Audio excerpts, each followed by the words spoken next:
এ বন্ধু 1753 সালে এই ভারত উপমহাদেশে ইস্ট ইন্ডিয়া ব্রিটিশ বানিয়ারা তারা ব্যবসার নামে যখন প্রবেশ করে এই ভারত উপমহাদেশের মানুষের গলার ভিতরে যখন তারা শৃঙ্খল পরিয়ে দিল, ভারতের উপমহাদেশের মানুষ ছিল আজাদ। যখন তাদেরকে গোলামের বন্ধনে আবদ্ধ করে ফেললো, যখন তাদেরকে গোলাম বানিয়ে ফেললো, সেই সময় 1757 সাল থেকে নিয়ে 1831 সাল পর্যন্ত কোন নেতা ব্রিটিশদের বিরুদ্ধে দাঁড়াতে সাহস পায় নাই, কোন নেতা ব্রিটিশদের বিরুদ্ধে কথা বলার সাহস পায় নাই। মোদির জন্ম হয় নাই, মহাত্মা গান্ধীর জন্ম হয় নাই। সেই সময় 1831 সালে বালাকোটের ময়দানে যুদ্ধের ডাক দিয়েছিলেন শাহ আব্দুল আজিজ মুহাদ্দিস দেওলভী রহমতুল্লাহ আলাইহি। আমি ইতিপূর্বে যতগুলো বক্তার আলোচনা শুনলাম, প্রত্যেকটা বক্তার আলোচনার মধ্যে ফিলিস্তিনিদের ব্যাপারে কথা বলেছেন। তারা আসলে যুগ উপযোগী বক্তব্য দেওয়া, মানুষকে সতর্ক করা, মানুষের কি চাহিদা কি দরকার এই বিষয়গুলোকে নিয়ে মানুষের সামনে আলোচনা করা, এটাও নবীজির সুন্নাত। আল্লাহর পয়গম্বর যখন যে জিনিসের প্রয়োজন, যখন যে জিনিসের দরকার, তখন সেই জিনিসকে নিয়ে আলোচনা করেছেন। আল্লাহ পাক রব্বুল আলামিনও এই যে কুরআনুল কারীম 30 পারা কুরআনুল কারীম, এটা কিন্তু একবারে আল্লাহ তাআলা নাজিল করেন নাই। এই কুরআনুল কারীম আল্লাহ তাআলা নাজিল করেছেন আস্তে আস্তে, ধীরে ধীরে। কয় বছরে? 23 বছরে। কয় বছরে কোরআন নাজিল হয়েছে? 23 বছরে কোরআন নাজিল হয়েছে। কোরআন নাজিল হওয়ার প্রেক্ষাপট অনুযায়ী আল্লাহ তাআলা যখন সমাজের মানুষের জন্য যে জিনিসটা প্রয়োজন মনে করেছেন, আল্লাহর পয়গম্বরের কাছে সাহাবায়ে কেরাম জিজ্ঞাসা করেছেন, তখন আল্লাহ তাআলা সেই আয়াত নাজিল করেছেন।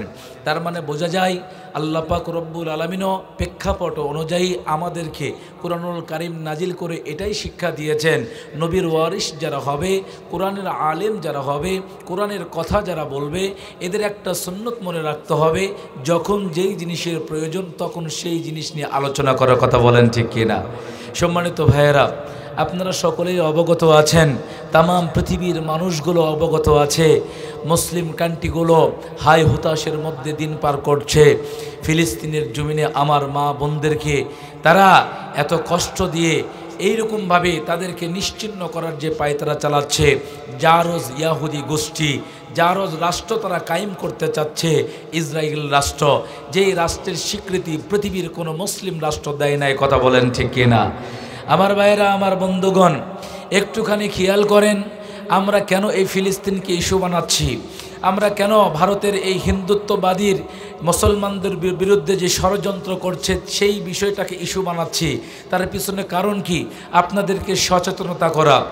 যেই সময় আমরা মুসলমানেরা ঈদের বাজার নিয়ে আমরা পাগল, যেই সময় আমাদের সন্তানকে নতুন নতুন জামা কাপড় কিনে দেওয়ার জন্য আমরা ব্যস্ত, যেই সময় আমরা মুসলমানেরা ঈদের নামাজ পড়ার জন্য, ঈদের দিনে খুরমা পোলাও সিমাই খাওয়ার জন্য ব্যস্ত, সেই সময় আমার ফিলিস্তিনি মুসলমানদের উপরে যে বর্বর নির্যাতন করতেছে, বোম মেরে তাদেরকে দুনিয়া থেকে নিশ্চিহ্ন করে দেওয়ার পায়তারা চালাচ্ছে। কথা বলেন ঠিক কিনা? আমার ভাইয়েরা, একটু খেয়াল করে শোনেন, আল্লাহ পাক রব্বুল আলামিন আমাদেরকে কিছু দায়িত্ব দিয়েছেন। আল্লাহ পাক রব্বুল আলামিন দুনিয়াতে আমাদেরকে প্রেরণ করেছেন, ঈমান দিয়েছেন, ঈমান তাদেরকে আল্লাহ দিয়েছেন, মুসলমানিত্ব তাদেরকে আল্লাহ তাআলা দিয়েছেন। আমরা যারা ঈমানের ধনে ধন্য হয়েছি, আমাদেরকে আল্লাহ তাআলা কিছু দায়িত্ব দিয়েছেন। এই দায়িত্বগুলো কি?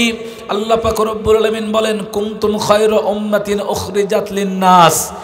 এই মুসলমান জাতি তোমরা শোনো, এই ঈমানদার জাতি তোমরা শোনো, আমি আল্লাহ পাক রব্বুল আলামিন তোমাদেরকে মানুষের মধ্যে থেকে বাছাই করে, ছাঁটাই করে, নির্বাচন করে তোমাদেরকে বের করেছি। মানুষের মধ্যে থেকে তোমাদেরকে একটা একটা করে বের করা হয়েছে। বলে কেন বের করা হয়েছে? তা'মুরুনা বিল মা'রুফ, তোমরা সৎ কাজের আদেশ করবে, ওয়া তানহাউনা আনিল মুনকার, আর অসৎ কাজ থেকে মানুষকে তোমরা বিরত রাখবে। আমার ভাইয়েরা, দুইটা কাজের দায়িত্ব আল্লাহ পাক রব্বুল আলামিন আমাদেরকে দিয়েছেন। একটা হলো সৎ কাজের আদেশ করতে হবে এবং অসৎ কাজ থেকে মানুষকে বিরত রাখতে হবে। সৎ কাজের আদেশটা কি এটা আমাদেরকে বুঝতে হবে। কেউ গান বাজনা বাজাচ্ছে কিংবা গন্ডগোল করতেছে, অনৈতিক কোনো কার্যকলাপ করতেছে, আমি যদি ওই জায়গাতে গিয়ে তাদেরকে বলি বাবা এগুলো করা যাবে না, এটা কি সৎ কাজের আদেশ? এটা সৎ কাজের আদেশ নয়, বরং এটা হলো অনুনয় বিনয় অনুরোধ। অনুরোধ করলেন আপনি। সৎ কাজের আদেশ হলো যারা অন্যায় করবে, অবিচার করবে, জুলুম করবে, এদের হাতটা ধরে হাত ভেঙে দিতে হবে, বাধা প্রদান করতে হবে। এই বাধা প্রদান করাই হচ্ছে সৎ কাজের আদেশ। কথা বলেন ঠিক কিনা? শুধু মানা করলাম, নিষেধ করলাম, গান বাজনা বাজান যাবে না, অন্যায় কাজ করা যাবে না, জুলুম করা যাবে না, নির্যাতন করা যাবে না, এটা আদেশ করা নয়, বরং এইটা তাদেরকে অনুরোধ করা। আদেশ হলো এইরকম হইতে হবে, সন্তানকে তার পিতা ডাক দেয়া বলবে এইভাবে যে বাবা, আমি তোমার বাবা হয়ে তোমাকে বলছি, আমি তোমাকে আদেশ করতেছি, তোমাকে ওই জায়গায় যাওয়া যাবে না, অমুক কাজটা করা যাবে না, যদি তুমি সেই কাজটা করো তাহলে কিন্তু আমি তোমার পানিশমেন্টের ব্যবস্থা করব। বাবা যে সন্তানকে ধমক দিয়ে কথা বলল, এভাবে ধমক দিয়ে কথা বলার নাম হচ্ছে সৎ কাজের আদেশ। কথা বলেন ঠিক কিনা? আমার ভাইয়েরা, আমার বন্ধুগণ, এই যে আমাদের ভিতরে জুলুম, অত্যাচার, নির্যাতন চলতেছে কেন? বলে আমাদের ভিতরে নৈতিকতা হারিয়ে গেছে, আমাদের ভিতরে আল্লাহ তাআলার আদেশ, আল্লাহ তাআলার নিষেধ, আল্লাহ তাআলার হুকুম আহকামগুলো হারিয়ে গেছে। আমরা আল্লাহ তাআলার কোরআন সুন্নাহ অনুযায়ী জীবনযাপন করছি না, আল্লাহ তাআলার হুকুম আহকামগুলো মেনে আমরা পথ প্রদর্শন করছি না, জান্নাতের পথে আমরা চলতেছি না। যখন আমরা কোরআনকে বাইপাস করা শুরু করেছি, যখন রাসূলের সুন্নতকে বাইপাস করা শুরু করেছি, যখন আমরা মুসলমান নামদারি হওয়ার পরেও আল্লাহর হুকুমকে আমরা তোয়াক্কা করছি না, আল্লাহর গোলামি থেকে আমরা দূরে সরে গেছি, তখন আল্লাহ পাক রব্বুল আলামিন আমাদেরকে পরীক্ষার মধ্যে ফেলে দিয়েছেন। কথা বলেন ঠিক কিনা? এজন্য আমার ভাইয়েরা, আল্লাহ পাক রব্বুল আলামিন কোরআনুল কারীমের মধ্যে বলেন, ইয়া আইয়ুহাল্লাযীনা আমানুস্তাঈনু বিস-সাবরি ওয়াস-সালাহ। আল্লাহ পাক রব্বুল আলামিন ডাক দিয়া বলেন, বান্দারে, তোমরা যারা ঈমান এনেছো, ঈমানদার বান্দাদেরকে আল্লাহ ডাক দিয়েছেন, বলেন হে ঈমানদারগণ, তোমরা নামাজ আদায় করো, নামাজ আদায় করো, ধৈর্য ধারণ করো, নামাজ আর ধৈর্যের মাধ্যমে তোমরা আমার কাছে সাহায্য প্রার্থনা করো। তোমরা যদি নামাজ আর ধৈর্যের মাধ্যমে আমি আল্লাহ তাআলার কাছে সাহায্য প্রার্থনা করতে পারো, আমি আল্লাহ পাক রব্বুল আলামিন তোমাদেরকে সমস্ত বিপদ আপদ বালা মুসিবত থেকে আমি আল্লাহ তাআলা তোমাদেরকে রক্ষা করব। যেরকম সুবহানাল্লাহ। এই নামাজ কি আমাদের মধ্যে আছে? ধৈর্য কি আমাদের মধ্যে আছে? নামাজও নাই, ধৈর্য আমাদের মধ্যে নাই।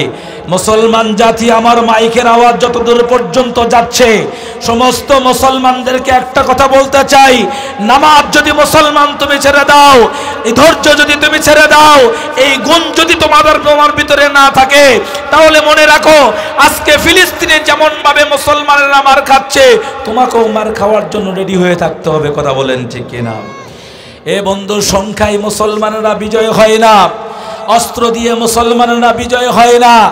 আল্লাহ পাক রব্বুল আলামিন মুসলমানদেরকে সবচাইতে বড় যে অস্ত্র দিয়েছেন, সেই অস্ত্রের নাম হলো নামাজ। কথা বলেন ঠিক কিনা?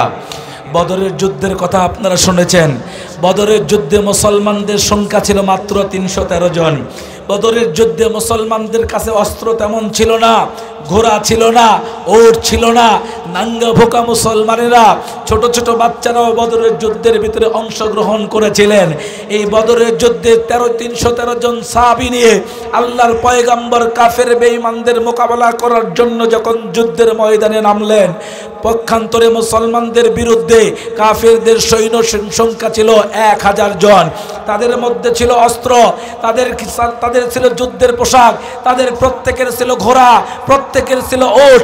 তারা যুদ্ধের ময়দানে এত প্রস্তুতি নিয়ে এসেছিল মুসলমানকে কচুকাটা করে শেষ করে ফেলবে, কিন্তু মুসলমানদেরকে আল্লাহ পাক রব্বুল আলামিন বিজয় দান করেছিলেন নামাজ আর ধৈর্যের কারণে। কথা বলেন ঠিক কিনা?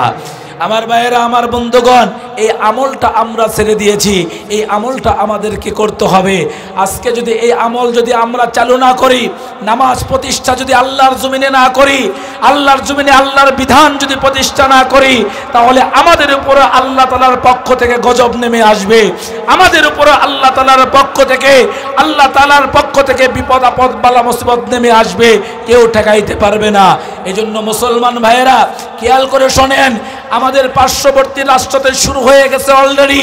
এই ভারতের সরকার মোদি মুসলমানদেরকে নিশ্চিহ্ন করার জন্য, মুসলমানদের সম্পত্তিগুলোকে তারা বাজেয়াপ্ত করার জন্য, মুসলমানের সম্পত্তিগুলোকে গ্রাস করার জন্য, রাষ্ট্রীয়ভাবে দখল করার জন্য ওয়াকফ বিল তারা পাশ করেছে। ওয়াকফ বিল মানে আপনারা বোঝেন ওয়াকফ বিল কাকে বলে? আপনাদের এলাকায় মসজিদ নাই, কথা বলেন না, মসজিদ নাই। এই যে মসজিদটা আছে, এই মসজিদটা কারো নামে দলিল করা আছে? কোনো ব্যক্তির নামে দলিল করা আছে? এই মসজিদের মালিক কে?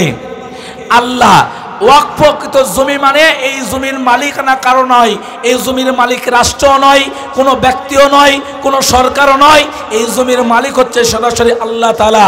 আল্লাহর ঘর মসজিদ, আল্লাহর ঘর, নবীর ঘর মাদ্রাসা, এই জায়গাগুলো ওয়াকফকৃত হয়। আমার ভাইয়েরা, 1 লাখ নয়, 2 লাখ নয়, 27 লাখ বিঘা জমি ভারতের মুসলমানদের ওয়াকফকৃত জমি দখল করার জন্য ওয়াকফ বিল পাশ করেছে মোদি। মুসলমানদেরকে নিশ্চিহ্ন করতে চায় ভারতের জমিন থেকে, ভারতের জমিন থেকে মুসলমানদেরকে ধুলায় মিশিয়ে দিতে চায়। এই জন্য মুসলমানদের বিরুদ্ধে তারা সংসদে এমন আইন পাশ করেছে। এ মুসলমান, মনে রাখতে হবে, এই ভারতের জমিন মুসলমানেরা একদিন নয়, 2 দিন নয়, 1 বছর নয়, 2 বছর নয়, 100 বছর নয়, 200 বছর নয়, 850 বছর পর্যন্ত এই ভারতের জমিন মুসলমানেরা শাসন করেছে।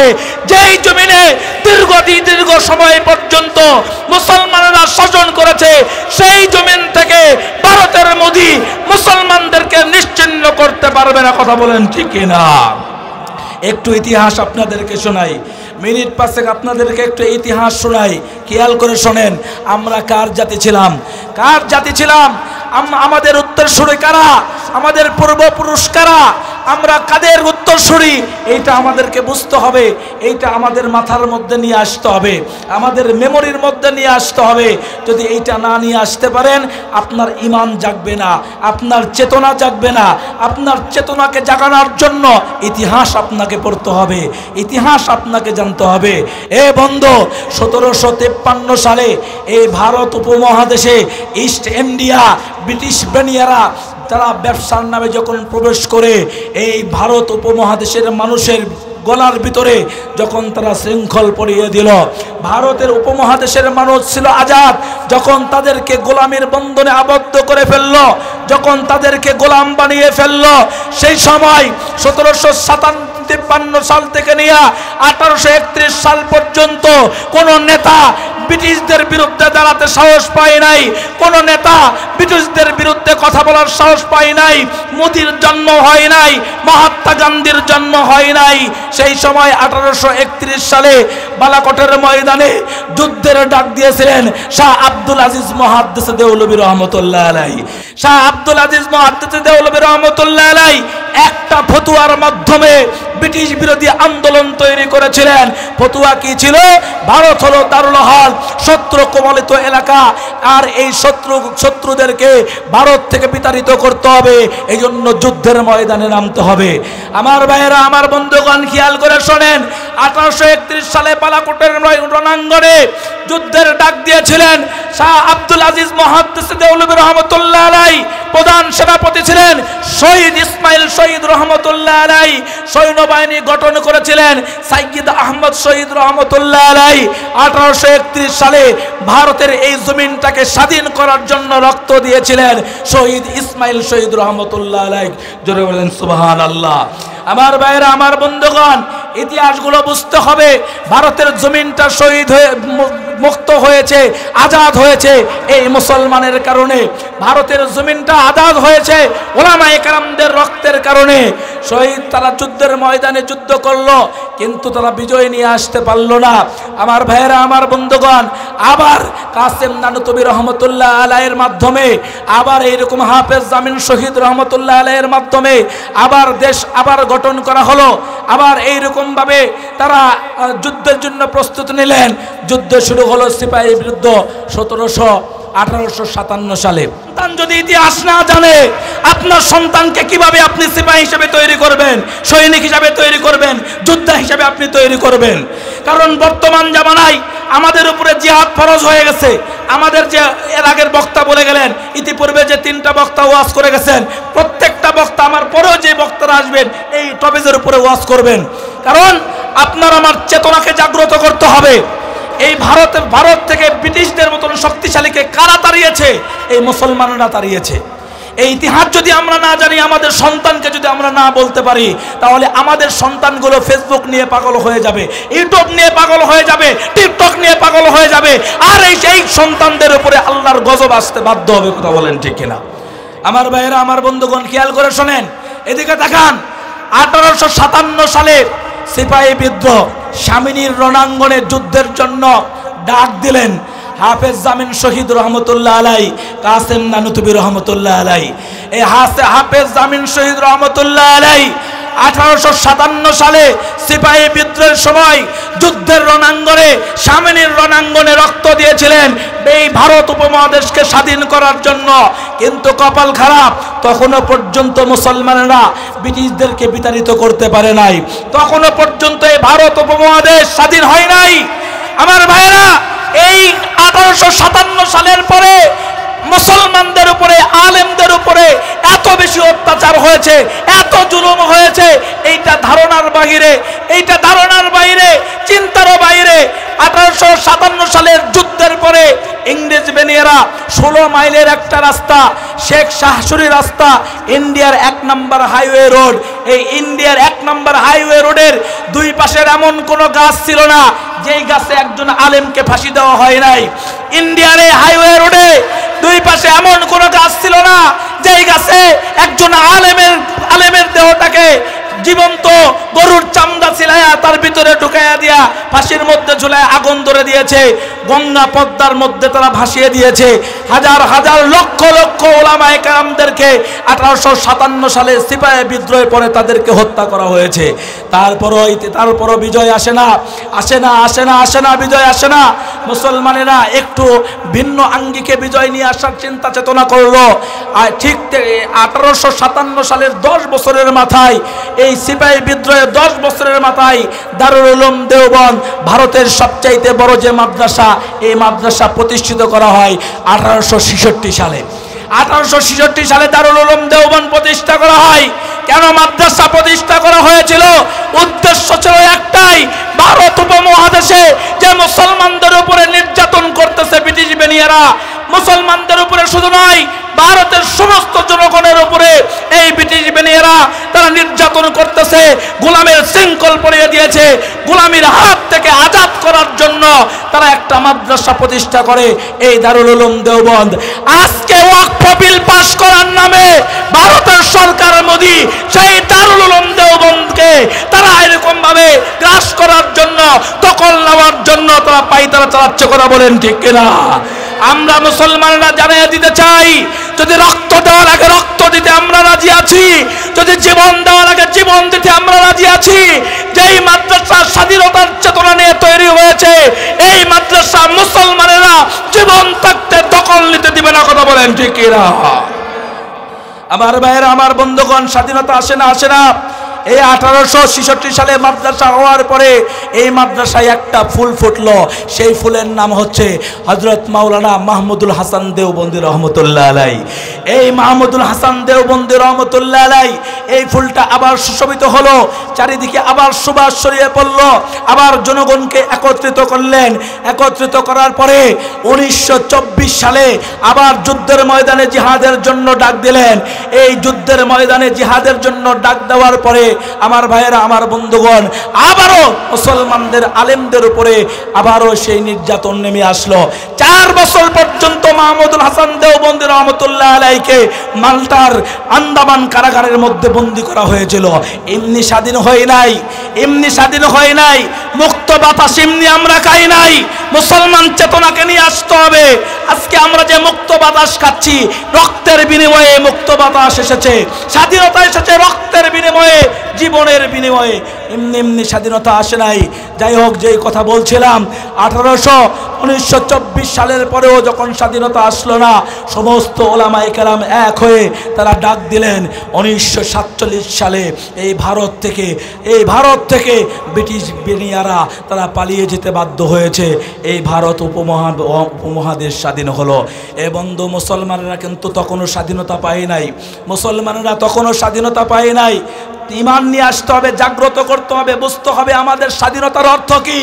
আমরা স্বাধীন একটা মানচিত্র পেয়েছি, স্বাধীন একটা পতাকা আমরা পেয়েছি, কিন্তু আজও পর্যন্ত স্বাধীনতা আমরা পাই নাই। স্বাধীনতা আমরা তখনই পাবো যখন বিচার ব্যবস্থা চলবে আল্লাহর কোরআন দিয়া, আইন ব্যবস্থা চলবে আল্লাহর কোরআন দিয়া, জমিন চলবে আল্লাহর কোরআন দিয়া, আল্লাহর জমিনে আল্লাহর খেলাফত প্রতিষ্ঠা হবে, তখন মুসলমান স্বাধীন হবে। কথা বলেন ঠিক কিনা? আল্লাহর জমিনে আল্লাহর খেলাফত প্রতিষ্ঠা না হওয়া পর্যন্ত মুসলমান তুমি যতই স্বাধীনতা বলো না কেন, 24-এর পরও তুমি যতই স্বাধীনতা বলো না কেন, তুমি যদি আল্লাহর কোরআন দিয়ে তুমি জীবন ব্যবস্থা পরিচালনা করতে না পারো, রাষ্ট্র ব্যবস্থা পরিচালনা না করতে পারো, তাহলে তুমি স্বাধীনতা অর্জন করতে পারবে না।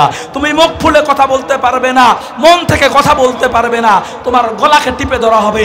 আর ইসলাম বলে একজন ব্যক্তি, ইসলাম প্রতিষ্ঠা হলে একজন ব্যক্তি তার স্বাধীনতার কথাগুলো, চিন্তা চেতনাগুলো মুক্তভাবে সমস্ত মানুষের কাছে পেশ করতে পারবে। কথা বলেন ঠিক কিনা?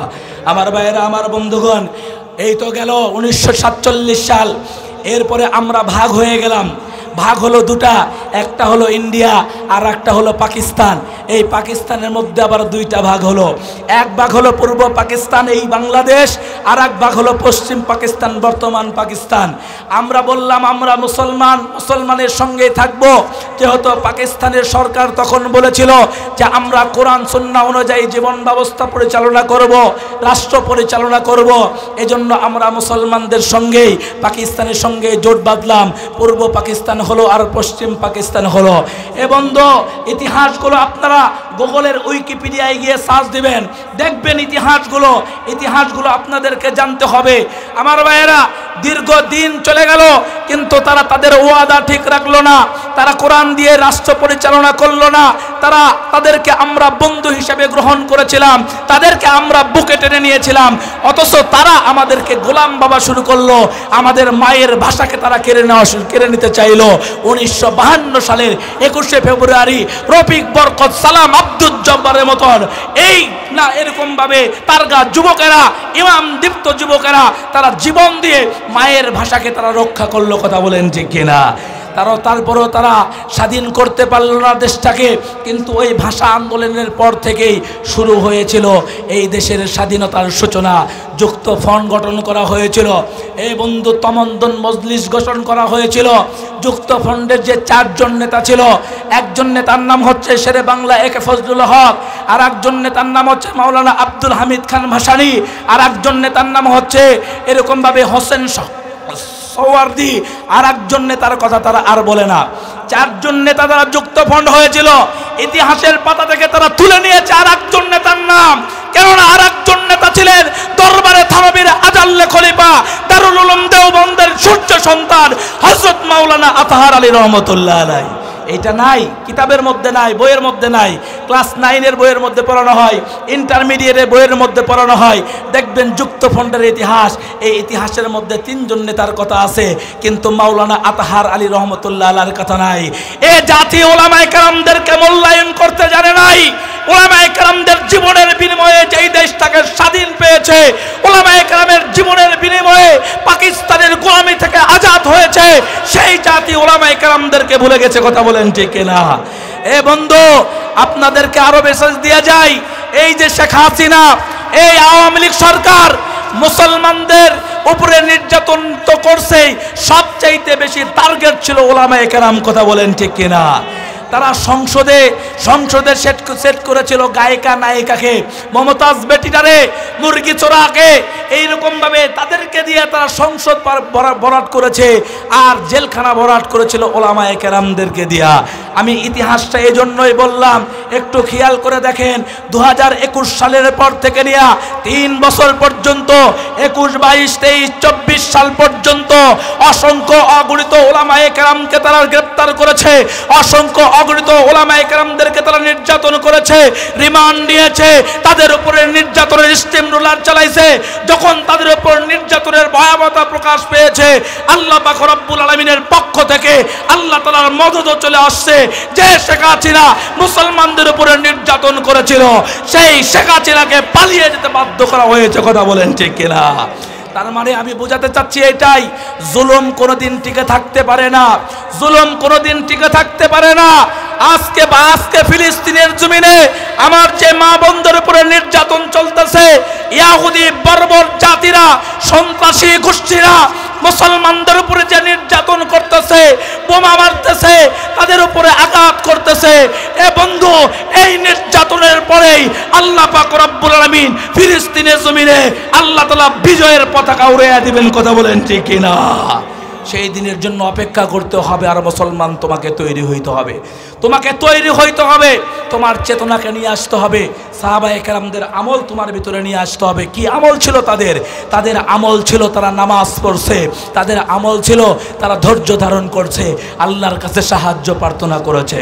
আমার ভাইয়েরা, আমার বন্ধুগণ, রোমক সম্রাট তার সমস্ত সৈনিকদেরকে ডাক দিয়ে বললেন, বলো তো, তোমাদেরকে সৈন্য দেওয়া হয়েছে অনেক বেশি, তোমাদেরকে ট্রেনিং দেওয়া হয়েছে অনেক বেশি, তোমাদেরকে অস্ত্র দেওয়া হয়েছে দামি দামি, কিন্তু তারপরেও তোমরা কেন মুসলমানের সঙ্গে বিজয় নিয়ে আসতে পারো না? মুসলমানের সঙ্গে যুদ্ধের মধ্যে তোমরা পরাজয় বরণ করো, তার কারণটা কি? বড় বড় সেনাপতিদেরকে ডেকে রুদ্ধঘরের ভিতরে রোমক সম্রাট যখন জিজ্ঞেস করলো, এমন সময় একজন বৃদ্ধ সৈনিক উঠে দাঁড়িয়ে বলল, সম্রাট, আপনি যদি অভয় দান করেন, মুসলমানদের বিজয়ের কারণ একটু আপনাকে বলতে চাই। সম্রাট ডাক দেয়া বলে, হ্যাঁ হ্যাঁ, আমি তো এটাই শুনতে চাই। কি কারণে, কোন শক্তির বলে, কোন অশ্বের কারণে মুসলমানেরা বারবার বিজয় লাভ করে আর তোমরা বারবার পরাজয় বরণ করো, তার কারণটা কি একটু খুলে বলো। বৃদ্ধ সৈনিক ডাক দিয়ে বলে, দীর্ঘদিনের যুদ্ধের অভিজ্ঞতা থেকে আমি আপনাকে বলছি, মুসলমানদের বিজয়ের কারণ কি, মুসলমানরা কোন কারণের জন্য তারা বিজয় লাভ করেছে। আমার ভাইয়েরা, আমার বন্ধুগণ, বৃদ্ধ সৈনিক ডাক দিয়ে বলেন, যুদ্ধ যখন শেষ হয়ে যায়, মুসলমানেরা তাদের তাঁবুতে ফিরে যায়, আর আমাদের সৈনিকরা আমাদের বেড়াতে ফিরে আসে, আমাদের ক্যাম্পে ফিরে আসে। আমাদের ক্যাম্পে ফিরে আসার পরে তারা রাত্রি গভীর পর্যন্ত নাচ গান নিয়ে পাগল হয়ে যায়, মদ নিয়ে তারা পাগল হয়ে যায়, নৃত্য দেখা নিয়ে তারা পাগল হয়ে যায়।